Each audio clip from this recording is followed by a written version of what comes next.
in high definition. This is the CBS 13 News at 5. 50 people, including this man, were cited and released today. They were protesting over proposed budget cuts to home health care. It was the second day they had done so. Governor Brown is calling for more than $200 million in cuts to the program. Hundreds at the Capitol today urged lawmakers to find other areas to cut. And with that, we go to Neda Iranpour.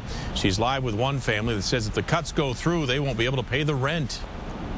That's exactly right. We have a couple thousand people here at the Capitol who just left, and each one of them says they have a story of sacrifice, perhaps not being able to work so they can take care of a loved one at home. Now, we want to introduce you to the Stiles family today. They're a quiet voice among the thousands of ralliers.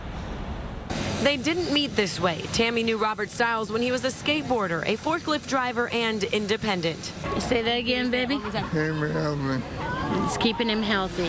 What he means is she's keeping him healthy. She's his voice when he can't speak, his hands when he can't reach, and his legs when he can't move. He's becoming more dependent, but we're letting him have his dignity. Robert found out 14 years ago he has Lou Gehrig's disease. It flipped their lives upside down. But you know what? I love him. And that's the whole thing. Governor Brown could come and try to pull him up. Tammy says she can't work anywhere else. And I had to decide to stay home and start doing home care for him. They count on state funding from in-home support services to pay the bills. I'm hurting in the end with all this trying to make ends meet at home. They just raised their rent. They raised their son who just graduated high school with just $2 grand a month.